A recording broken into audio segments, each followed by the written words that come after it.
नमस्कार दोस्तों, आज फिर मैं आपके लिए एक बहुत ही मज़ेदार कहानी लेकर आई हूँ। चलिए कहानी सुनते हैं। एक गांव में पंडित जी रहते थे।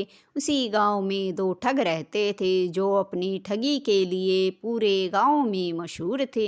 वह किसी ना किसी तरीके से लोगों को ठग लिया करते थे और लोगों को पता भी नहीं चलता था। बाद में जब पता चलता तो और धीरे धीरे लोग उनसे सावधान रहने लगे थे।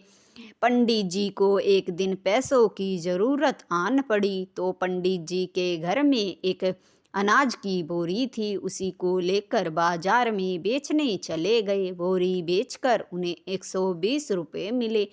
घर वापस आ रहे थे तभी उन्होंने मिठाई की दुकान देखी। मिठाई की दुकान देखकर पंडित जी के मुंह में पानी आ गया, क्योंकि पंडित जी को मिठाई बड़ी पसंद थी। फिर उन्होंने सोचा कि 100 रुपये तो जेब में रख लेता हूँ और इन 20 रुपयों से मिठाई खरीद लेता हूँ। मिठाई खरीद कर जैसे ही वह वापस मुड़े तो हिरन और फीरन पंडित जी के सामने खड़े थे। तभी पंडित जी से कहने लगे, और पंडित जी कहाँ जा रहे हो और बाजार में क्या करने आए थे? तभी पंडित जी ने कहा कि भाई, मैं बाजार में अनाज बेचने आया था। उन्होंने कहा, बेच दिया? तब पंडित जी ने कहा कि हाँ, बेच दिया। तब पंडित जी के हाथ में मिठाई देखकर कहने लगे, आपने तो मिठाई खरीदी है, चलो मिलकर खाते हैं। और हम भी गांव की तरफ ही जा रहे हैं। बैलगाड़ी हमारे पास है, आप भी हमारे साथ चलिए। तभी पंडित ये जानता था कि हिरन और फीरन जो हैं ठग हैं, पर फिर भी पंडित जी ने पूछा कि तुम दोनों यहाँ बाजार में बैलगाड़ी लेकर क्या करने आए थे?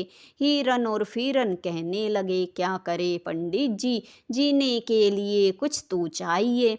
अब हमने 2 महीनों तक खेतों में बाले इकट्ठा करके 2 बोरी धान इकट्ठा किया था। उसी को बेचने बाजार में आए थे। और क्या करने आते, 2 पैसे मिल गए तो गुजर हो जाएगा। चलिए अब चलते हैं। अब जो पंडित जी हैं हिरन फीरन के साथ उनकी बैलगाड़ी में बैठ गए। पंडित जी बड़े खुले दिल के इंसान थे। उन्होंने मिठाई का लिफाफा खोलकर बीच में रख दिया। अब हिरन फीरन गपागप मिठाइयाँ खाने लगे। पंडित जी ने भी मिठाई खाने में अपना सारा अनुभव झोंक दिया। जल्द ही मिठाई तीनों ने चट कर दी। फिर बैलगाड़ी गांव की ओर चलने लगी। तभी फीरन पंडित जी से कहने लगा, पंडित जी, आप हमें भी कोई ऐसा काम बताइए जिससे हम भी सुकून की ज़िंदगी जी सके। तभी पंडित जी कहने लगे, सुकून की ज़िंदगी जीने के लिए तो मेहनत करनी पड़ेगी। तभी हिरन फीरन कहने लगे, पंडित जी, आप भी कैसी बातें कर रहे हैं, ये मेहनत वहनत करना हमारे बस की बात नहीं। तभी थोड़ी देर के बाद फीरन पंडित से कहने लगा, पंडित जी, गांव का रास्ता तो बड़ा दूर है और बैल भी धीरे धीरे चल रहे हैं। रास्ता कई घंटों का है, इसलिए खाली बैठे तो रास्ता जल्दी से कटेगा नहीं, क्यों ना कोई गप हाँ की जाए। तभी पंडित जी कहने लगे, ठीक है। तभी हिरन ने भी कहा, हाँ पंडित जी, फीरन सही कह रहा है, कोई गप हाँ की जाए। तभी पंडित जी ने कहा कि खाली गप हाँकने से क्या होगा, कोई शर्त लगाते हैं। यह बात सुनकर हिरन फीरन कहने लगे, पर शर्त लगाने के लिए हमारे पास कुछ भी नहीं है। पंडित जी भी बड़े चालाक थे। कहने लगे, पहले शर्त तो सुन लो, पसंद आए तो रख लेना, वरना मना कर देना, कोई ज़बरदस्ती नहीं है। हिरन फीरन कहने लगे, ठीक है, बताइए। तभी पंडित जी ने कहा कि हम बारी बारी से अपनी अपनी गप सुनाएंगे, लेकिन अगर किसी ने एक दूसरे की गप को झूठ कहा तो उसे 100 रुपये गप कहने वाले को देने होंगे। इतनी सी बात है। तभी हिरन फीरन कहने लगे, कि ठीक है पंडित जी, क्योंकि वे मन में सोच रहे थे कि उन्हें क्या ज़रूरत है पंडित जी की गप को झूठ कहने की। उल्टा अगर पंडित जी ने उनकी गप को झूठ कह दिया तो उन्हें 100 रुपये मिल जाएंगे। उन्हें फ़ायदे की बात लगी तो वे दोनों मान गए। तब हीरन ने कहा कि ठीक है पंडित जी, पर सबसे पहले गप मैं सुनाऊंगा। पंडित जी ने और हीरन ने कहा ठीक है, तुम अपनी गप की शुरुआत करो। तभी हीरन कहने लगा, बात मैं अपने परदादा से की गप से शुरू करता हूँ। मेरे परदादा के पास इतनी बड़ी चारपाई थी कि उस पर सारा गांव सो जाता था, और जब गांव में बारात आती थी तो उसी चारपाई पर बैठती थी।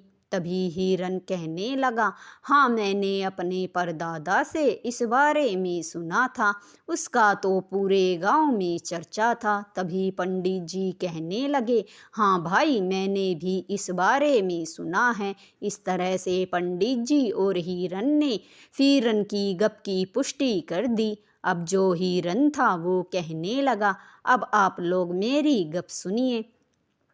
फिर हिरन कहने लगा, मैं भी अपनी गप की शुरुआत अपने परदादा से करूँगा।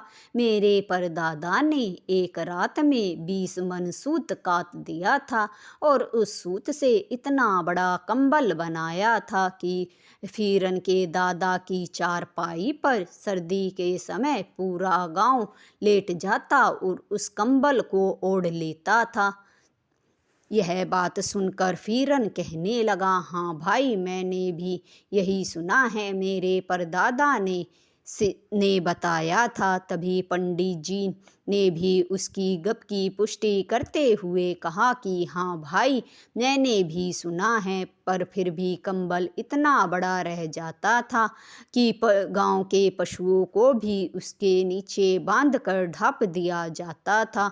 मैंने तो ये भी सुना है कि एक काका अपनी चिलम को लेकर कंबल ओढ़कर उसमें दुबक गए थे, तब भी कंबल में इतनी गर्मी थी कि गर्मी के कारण उनकी चिलम भी सुलग गई थी। इस तरह से हिरन मेरे परदादा ने 2 हाथ में ही हिरन के दादा की चारपाई किसी ने भी रस्सी को नाप डाला था, और जो हिरन के परदादा का जो कंबल था उसे धूप दिखाने के लिए आप भी मेरे परदादा अपने हाथों से ही लगे तुम दोनों दिखाया करते थे। इतने लंबे चौड़े हाथ थे, और मेरे परदादा आजी ये तो तुम जानते ही होंगे, घर में रखकर और दूसरा पैर जंगल में रखकर ही जंगल से लकड़ियां ले आकार थे तब दोनों। पर तुम लोग ये नहीं जानते होंगे कि मेरे परदादा एक हाथ बढ़ाकर जंगल में लकड़ियां जंगल से काटकर घर ले आते थे, और मेरे दादा का इतना सर बड़ा था कि 20 बीघा जमीन जितना था, लेकिन उस पर एक भी बाल नहीं था।